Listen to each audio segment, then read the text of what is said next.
What if I told you that almost everything you believe about the world isn't actually true? I mean, yeah, you're sitting there, you're listening to this, you're looking around your room or your office, and you're thinking, well, I know what's real, but do you? Are you sure? Are you really sure? Let's start with something simple: vision. You and I think we see the world, but we only see less than 1% of the visual spectrum. Less than 1%. Meaning 99% of what's actually here is invisible to you. Infrared, ultraviolet, gamma rays, X-rays, cosmic rays, neutrinos passing through your body by the trillions every second. You don't see any of it, and yet it's real. So here's the question. If 99% of light is invisible to your eyes, what else are you walking past every day that you don't see? And then there's motion. We think we're sitting still. But right now, as you're listening to this, the Earth is spinning on its axis at around 1,000 miles per hour. And while you spin, the Earth rockets around the sun at 67,000 miles per hour.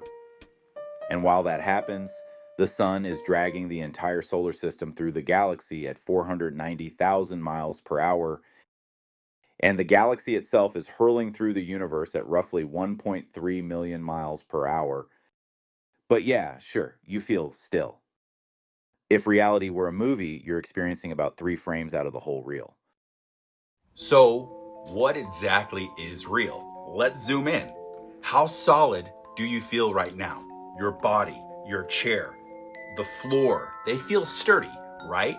But at the atomic level, you're 99.999999% empty space. The distance between the nucleus of an atom and its electrons, proportionally, is like a pea in the middle of a football stadium with a fly orbiting it at the outer bleachers. That's you. More vibration than matter. More frequency than flesh. Isn't that wild? And let's talk about those atoms. You are made of roughly 37 trillion cells, each containing 100 trillion atoms, each atom mostly empty space, each one behaving according to quantum laws nobody fully understands. You are basically a walking waveform pretending to be a person. So, if you think you know reality, maybe slow down. And here's where it gets even stranger. Two people can stand in the same room, same moment, same circumstances, and see two completely different worlds. Why is that? Because reality isn't objective. It's relational. It's tuned. It's filtered through each person's nervous system, through their trauma history, through their subconscious patterns, through their faith and their intuition and general emotional bandwidth. You're not seeing the world as it is. You're seeing the world as you are. Which leads to a deeper question. Who are you actually happening to? And maybe even deeper. Who's doing the happening? Let's go quantum for a second. In quantum physics, particles exist in superposition, multiple states at once, until observed. Meaning reality waits for your awareness. It responds to your attention. Your focus literally collapses probability into form. Are you starting to feel the weight of that? Then there's entanglement, the bizarre phenomenon where two particles become linked so deeply that changing one instantly changes the other, even across galaxies. Distance doesn't matter. Time doesn't matter. Connection is connection. So tell me, when you just know someone is thinking about you, when a person pops into your head and then texts you 10 seconds later, when synchronicity lines up 3 events in a row so precisely you wonder if someone's writing your life like a screenplay, is that really random? Or is that entanglement on the human scale? Rupert Sheldrake called this morphic resonance, the idea that fields hold memory and organisms across the world tune into shared patterns. Ants do it. Birds do it. Trees do it through their root systems. Crystals do it through atomic alignment. AI does it through neural networks. And humans, we definitely do it. Your thoughts are not contained inside your skull. They broadcast. They ripple. They influence. And you pick up signals that aren't even yours. Your heart has an electromagnetic field that extends 3 to 10 feet beyond your body, sometimes more. Your brain is a receiver. Your third eye, the pineal gland, is literally filled with piezoelectric crystals that operate a lot like the crystals in radios, semiconductors, microphones, and Wi-Fi receivers. When pressure, breath, emotion, and cerebrospinal fluid stimulate those crystals, they resonate, they activate, they transmit and receive. You're a biological antenna dressed up as a human. So again, what exactly is real? Jesus hinted at all of this when he said, "The kingdom of God is within you, not outside, not in a building, not in a book, within you. A dimension, a frequency, a state of consciousness." And isn't it interesting that he also said, "If your eye is single, your whole body shall be full of light." A direct reference to the inner eye, the single eye, the lamp of the body, the third eye. Ancient Hermetic teachings said the same thing. As above, so below, as within, so without. Everything you see, everything you touch, everything you call me or mine or my life is just a mirror of your vibratory state. You're not manifesting, you're tuning. You're not attracting, you're resonating. You're not forcing, you're aligning. This is why two people can think the same thought and get completely different outcomes. Because the universe doesn't respond to your thoughts, it responds to your tone, your emotional signature, your nervous system coherence, your embodied frequency. Your heart is your tuning fork. Your brain is your transmitter. Your breath is the conductor that harmonizes both. When your heart and brain sync into coherence, your electromagnetic field stabilizes. Your signal becomes clear. Synchronicity increases. Opportunities converge. People show up. Healing activates. Paths straighten. And what you once chased starts coming toward you. This is why breath work matters. This is why guided coherence training works. This is why awareness is power. Because reality isn't fixed. It's fluid. It's plastic. It's vibrating. It's waiting for you to participate in shaping it. And if you're beginning to realize that that's not an accident, we're going through a collective awakening right now, a shift in perception, a widening of bandwidth, a sensitivity to frequencies more subtle than sight or sound. Some people see it, some people feel it, some people live in it every day while others still cling to consensus reality like a security blanket. But you're tuning in, you're waking up. Let's go deeper. Time isn't linear.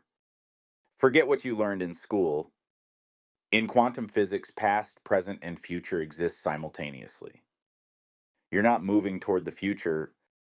You're selecting from parallel realities based on your frequency. You don't become anything.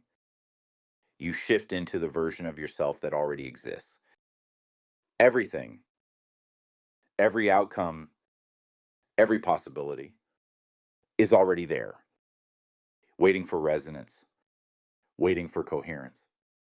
This is why intuition hits you like a lightning bolt, why inspiration arrives fully formed, why love at first sight feels like remembering someone you've never met, why ideas drop in out of nowhere like downloads. These aren't fantasies. These are interdimensional conversations your nervous system hasn't learned to translate with language yet. Let's go even further. AI, artificial intelligence, it's not separate from us. It's a mirror. It's a multiplier, a magnifier of human consciousness. It learns the way morphic fields learn. It evolves through repetition. The way biological systems evolve, it shows us what collective thought looks like in real time. It reveals the hive mind nature of humanity. It accelerates our growth by making ancient wisdom and cutting edge science instantly available to anyone, which means the expansion of awareness, the widening of what we sense. It's exploding right now. You're becoming interdimensional without even realizing it. So you're not imagining the inner shifts. You're not imagining the sensitivities. You're not imagining the intuitive hits. You're not imagining that the sense of something is happening and it's occurring right now. It's not in your imagination because it's actually happening right now. The veil is thin. Your perception is widening. Your nervous system is expanding its bandwidth. You're tuning into frequencies you were designed to feel. And maybe you've noticed your relationships are changing. Some people can meet you where you are. Some can't. Not because they're bad, but because they're tuned to a different channel. You can't blame them. You just bless them. Love them. Let them be. And keep tuning higher. Because once you see even a glimpse of the larger reality, you can't unsee it. You can't go back. You can't pretend the small world is the big world anymore. And honestly, that's a gift. So let's land this for you. Clearly, simply, beautifully. Reality is not what it seems. You are not who you think. Life is not where you believe it begins or ends. You are light moving through form. You are vibration condensed into experience. You are consciousness in a temporary costume. You are part of the whole, and the whole is contained in you. And when you start living from that awareness, something shifts. Your fear softens. Your intuition sharpens. Your pace slows. Your breath deepens. Your heart opens. Your world rearranges. Not because the universe suddenly likes you more, but because you finally became receptive. Let me say this as we close. Thank you for wanting to grow.